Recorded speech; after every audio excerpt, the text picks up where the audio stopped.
തെളിച്ചമേകാൻ പൊൻപുലർക്കാലം വെളിച്ചമാകും പോ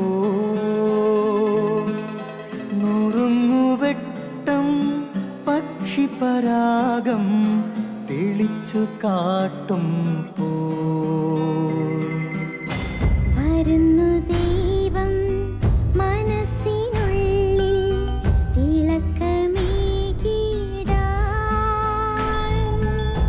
തരുന്നു ധ്യാന പ്രകാശമാർക്കും വിളക്ക് വയ്ക്കുമ്പോൾ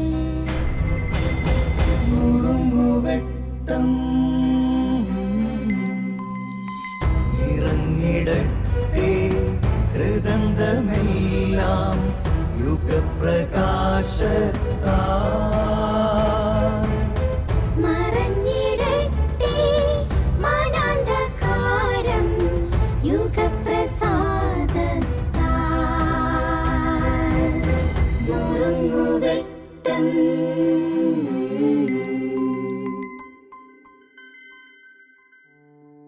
നമ്മുടെ വീടുകളിലുള്ള എല്ലാവരുടെയും വീടുകളിലുള്ള ഒന്നാണ് ആൽബം എന്ന് പറയുന്നത്.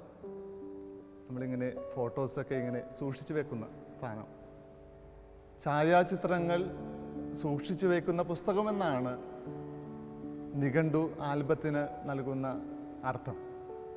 ഛായാചിത്രങ്ങൾ സൂക്ഷിച്ചു വെക്കുന്ന പുസ്തകം. നമ്മുടെ ജീവിതങ്ങളും ആൽബം പോലെയാണ്. പല ഓർമ്മകളുടെയും ഇന്നലകളുടെ ഓർമ്മകൾ ഇങ്ങനെ അടുക്കി അടുക്കി വച്ചിരിക്കുന്ന, മായാതെ വച്ചിരിക്കുന്ന പുസ്തകമാണ് നമ്മളുടെ ജീവിതം.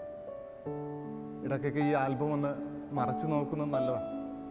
ചില നല്ല ഓർമ്മകളുണ്ടാവും, നല്ല ചിത്രങ്ങളുണ്ടാവും, ചിലത് മോശം ചിത്രമാവും. എന്നാൽ ഈ ആൽബത്തിൽ ഒരു തുള്ളി വെള്ളം, ഒരു നനവ് വന്നാൽ ഈ ആൽബം ഇങ്ങനെ ഒട്ടിപ്പിടിക്കും. പിന്നെ അത് വീണ്ടെടുക്കുവാനായിട്ട് നമുക്ക് ഒരു പക്ഷേ സാധ്യമല്ല. ജീവിതവും ഇതുപോലെ തന്നെയാണ്. ചില നനവുകൾ നമ്മുടെ ജീവിതങ്ങളെ വീണ്ടെടുക്കാൻ പറ്റാത്ത ചില ഓർമ്മകൾ നഷ്ടപ്പെടുത്തുന്ന അവസ്ഥകളിലേക്ക് വരും. ആ നനവുകളില്ലാതെ എന്നും ഓർമ്മയുടെ നല്ല ചെപ്പുകൾ, നല്ല ചിന്തകളുള്ള ജീവിതമാക്കി മാറ്റുവാൻ ദൈവത്തോട് ചേർന്ന് നിൽക്കേണ്ടത് ആവശ്യമാണ്. നമുക്ക് പ്രാർത്ഥിക്കാം. ദൈവമേ, നല്ല ഓർമ്മകളുടെ ജീവിതമാക്കി മോശം ഓർമ്മകളെ മാറ്റി നിർത്തിക്കൊണ്ട് നന്മയിലേക്ക് മുന്നേറുവാനായിട്ട് ഞങ്ങളെ അനുഗ്രഹിക്കണമേ. ദൈവം അനുഗ്രഹിക്കട്ടെ. നുറുങ്ങുവെട്ടം